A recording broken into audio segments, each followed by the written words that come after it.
आज हम इबारती प्रश्नों के विषय में सीखेंगे।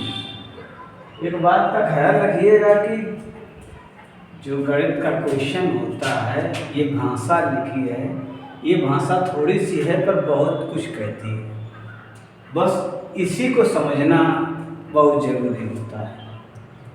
पहले हम प्रश्न को एक दो बार पढ़ लेते हैं। किसी किसी को एक बार में ही समझ में आ जाता है, किसी को दो तीन बार में समझ में आता है। और ऐसा इसलिए होता है कि जितने हम शांत दिमाग से इसको पढ़ेंगे, मतलब दिमाग में कुछ चलना होगा जब इसको पढ़ेंगे, तभी हम इसको आसानी से एक बार में समझ जाएंगे। तो क्या करते हैं, इसको पहले पढ़ लेते हैं, जैसा ये कहता जाए वैसा करते हैं हम। तो हम आपको बताने का प्रयास करेंगे, सिखाने का प्रयास करेंगे कि कैसे मैथ के सवालों को हल करते हैं, समझते हैं। इन्हें समझना बहुत ज़रूरी होता है। मेरा केवल एक ही उद्देश्य है कि मैथ आप सेल्फ स्टडी करने लगें, आप स्वतः समझने लगें। हमेशा दूसरा ही समझाए तब आप अगर समझेंगे तो फिर मैथ कभी नहीं आएगी। तो इसको आप गौर से थोड़ा देख लीजिए। अगर एक ही प्रश्न को आप आसानी से देख लिए, समझ लिए, तो आप आसानी से समझ जाएंगे। देखिए, ये लिखा है 6 अंकों की सबसे छोटी और 5 अंकों की सबसे बड़ी संख्या का योगफल। अब दिमाग में आया, का योगफल का मतलब क्या होता है? जोड़। बात समझ में आ गई? योगफल का मतलब जोड़। इंग्लिश में इसको एडिशन कह देंगे। यही भाषा इंग्लिश में लिखी होती तो उसको इंग्लिश मीडियम बोल देते हैं। लेकिन जो आंसर आएगा वो तो एक ही आएगा, एक जैसा आएगा, वन में एक जैसा आएगा। तो ये क्या कह रहा है? 6 अंकों सबसे छोटी संख्या कैसे लिखेंगे? याद करिए, जब सबसे छोटी संख्या कहे तो 6 अंक कह रहा तो पहले 1 बना दो। अब कितने 0 हो जाने चाहिए? 5। ये 6 कह रहा तो 5 होने चाहिए। 1 2 3 4 5। ये 6 अंकों की सबसे बड़ी छोटी संख्या हो। तो अब 5 अंकों की बड़ी कह रहा तो 5 बार 9 लिख दो। 5 अंक है ना, इसलिए देखो 1 2 3 4 5 कह रहा जोड़, यानी योगफल प्लस लगा लो। सवाल आपका हो गया। अब इधर कुछ नहीं है तो 0 माना जाएगा, बस जोड़ दो, सवाल आपका हो गया। ये समझ गए होंगे आप। ये कक्षा 4 की पुस्तक का सवाल है। ये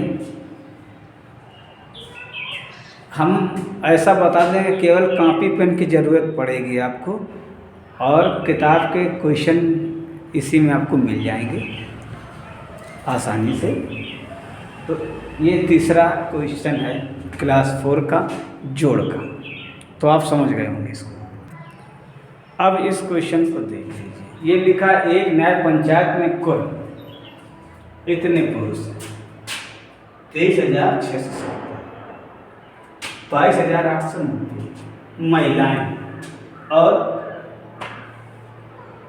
14,072 बच्चे रहते हैं। न्याय पंचायत में कुल जनसंख्या कितनी? देखिए, कुल जनसंख्या, कुल का मतलब भी जोड़। इसे यूँ समझ लीजिए, अगर आपसे कोई पूछे कि आपके परिवार में कितने लोग रहते हैं तो आप सबको जोड़ लेते हैं, गिनते हैं। वही बस बात है, इसको बस रख दिया, संख्या को नोट कर लिया। अब ये नीचे से लिख लिया, नीचे से लिखते हैं क्योंकि इनका इकाई के स्थान पर इकाई है, दाई के दाई स्थान पर दाई, इसलिए नीचे से लिखते हैं।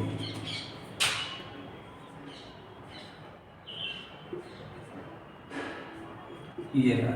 अब आप जोड़ लेंगे इसको।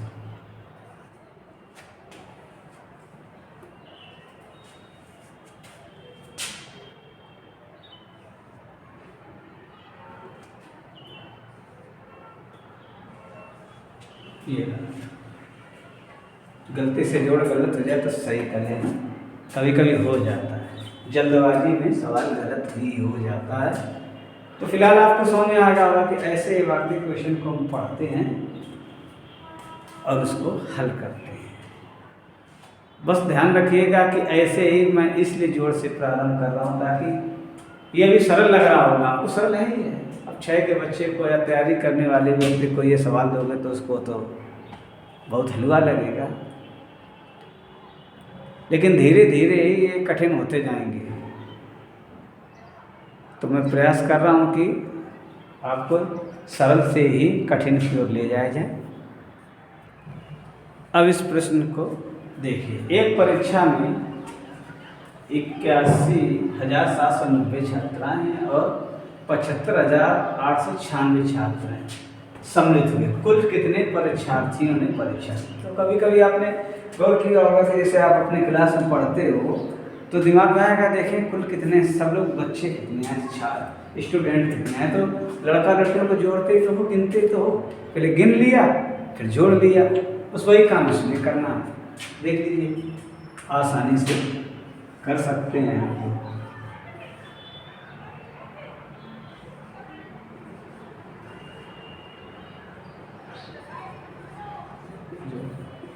देखो पहले ये संख्या देखिए, फिर ये 6 शब्द नीचे से लिखेंगे 9 8। ये इसलिए क्योंकि ये इकाई है, ये इकाई है, तो इकाई के नीचे इकाई होगा, यानी इकाई के साथ ही इकाई को जोड़ा जाता है, दाई के साथ दाई जोड़ा जाता है, सैकड़ा के साथ सैकड़ा जोड़ा जाता है।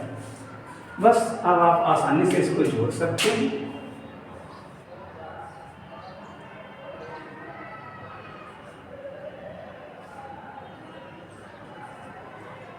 इतने छात्र सम्मिलित हुए 1,57,686। बस आंसर आ गया परीक्षा। तो ऐसे आप लोग अभ्यास कर लेंगे। जो बचे हुए क्वेश्चन हैं उनका आप अभ्यास कर लेंगे। जो ना समझ में आए उसको आप कमेंट कर सकते हो, तो उसको हम बता देंगे। थोड़ा सा आपको काम तो अपना करना पड़ेगा, और जिनको मदद की ज़रूरत हो उनके पास ये वीडियो शेयर कर दीजिएगा। आपने वीडियो देखा इसके लिए धन्यवाद।